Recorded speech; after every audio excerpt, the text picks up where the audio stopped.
We get the same problem with China.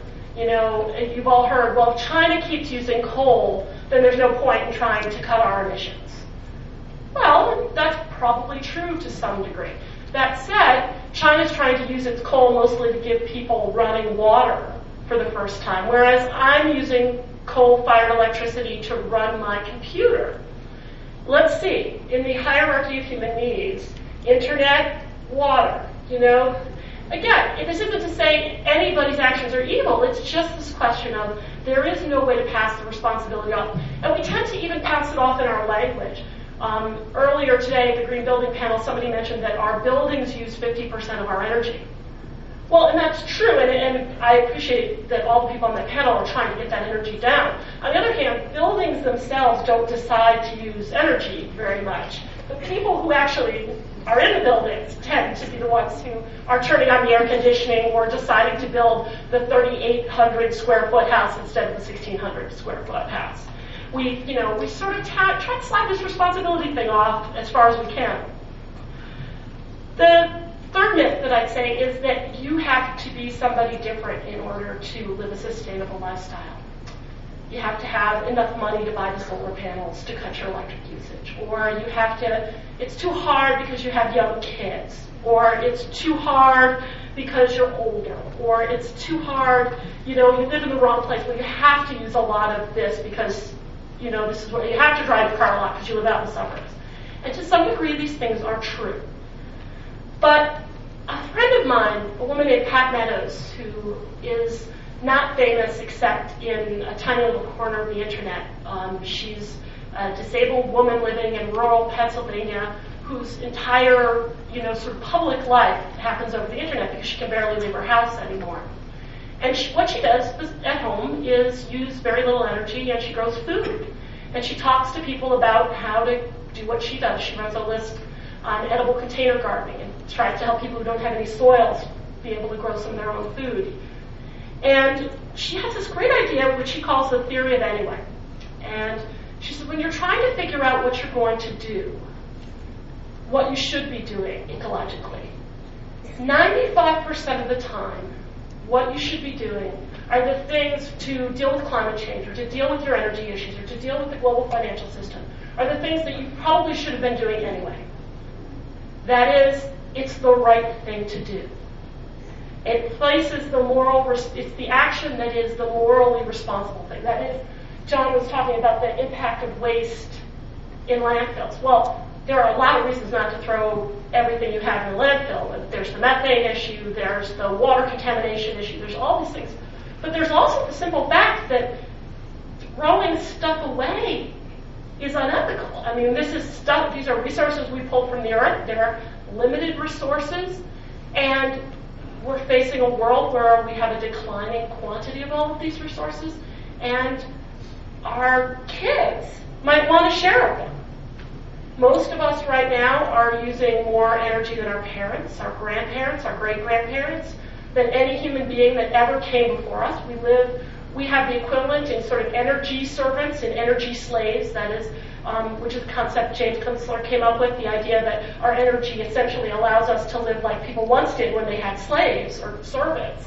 That our dishwashers do our dishes instead of the servants. Our cars transport us rather than our carriage, and it's carriage people. And our energy servants mean that most of us live lives that are richer than kings in their palaces through most of human history. I mean, we are living the most luxurious lives in human history, even if it doesn't always feel that way, even if it feels like sometimes it's very hard to get along. And the problem with that is that the energy we're using now, the resources we're using now, the water we're using now, are resources and energies that our children and our grandchildren are going to need. Our use of them in 1983, we passed the point at which our population was using resources in ways that could be renewed. Since 1983, we've been using more than the Earth can possibly renew itself. And we have future generations coming up who are going to be deprived. In fact, some of us, I'm only 36, I expect I'm going to live long enough to see it, are going to experience that deprivation ourselves. But moreover, a founder of our country once said, I'm a soldier so that my son can be a farmer and so his son can be a poet. And that's the order of things. That's the historical human order of things, is you want to give the next generation better than you have. Our life operates consistently to give future generations a poorer, hotter, more deprived, hungrier, more impoverished, more culturally impoverished, less satisfying lives than their parents have. And that's just wrong. That's exactly the wrong way to do this. This is what, I'm a mother. I've got 4 kids, which I freely admit is not the ecological dream number. But they're here. And since they're here, what I can do is make sure that my 4 kids use about half the resources of one American kid. And without, I like to think, having a really lousy time with it. I think we're actually having a fair bit of fun. But for me, a lot of this is this sense that we cannot afford to impoverish the future. We can't. And that there's something very deeply and morally wrong. So my friend's theory, the theory of anyway, is that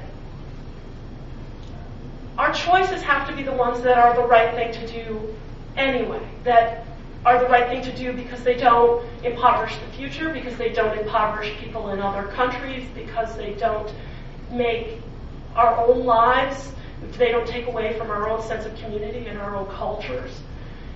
And I think that in some ways that's a very moral way to begin thinking about this, because we tend to think of everything, instead of systemically, we tend to think of it as a sort of separate set of issues, that there's these things, here's our water situation, here's our electrical situation. And now we've got a whole body situation that we have to think of in a really moral context, is how do we find a way to live rightly? I'm probably running low on time, so. Okay, I'm going to sort of move through then the last things. The 4th myth that I want to talk about is that it's enough to stop with the little stuff. I really love Gina's don't use another plastic bag for the rest of your life. I think that's a great idea, and I think it's a really important thing. I think it's easy, though, sometimes to say, okay, I got the plastic bag, I'm buying organic, I'm done now. We're not done yet. The next one is to start thinking about how can we get down further, how can we reduce our impact. And that means dealing with sort of a large systems problem in our lives. How do we get where we're going? Can I ride with somebody else? Can I take fewer trips? Can I learn to get comfortable staying home more? Can I find somebody else at my job who can bring me home once in a while? Can I share these resources? Do I have to have one of my own, or could I share with somebody? Do I have, how can I use less? How can I make this work better? I'm part of a group called the Riot for Austerity, which was started in response to Georges Monbiot's wonderful book on climate change, Heat. And in it he says that he sort of sits down and calculates what everybody would have to do in order to use a fair share of the remaining carbon that we can burn. And actually his figures by this point are a little out of date, and it's actually worse than that. But what he says is, so Americans would have to cut their carbon emissions by 94%. And soon. And what he says is, I have my doubts about whether this is really, I'm going to explain how to do this, but I have my doubts about whether this is really possible, because nobody has ever rioted for austerity. Nobody's ever stood out in the street and yelled, we need less. And it's a very hard sell. And so a friend of mine and I sort of said, well, all right, how are we going to, and every time I'd say, we have to cut our emissions by more than 90%, everybody would be like, that's not going to happen. So a friend of mine and I started talking, and we said, well, somebody's got to do it, because the government isn't. So you want to try it? And we did, and we wrote about it on the internet, and all of a sudden, really quite to our surprise, there were several hundred, and then there were a couple of thousand people on the internet who were trying to get their emissions down to 10% of the American average, 90%, to use 90% less in 7 categories: water, garbage, electricity, gasoline, heating energy, the whole thing. It's not an easy project. It's a challenge.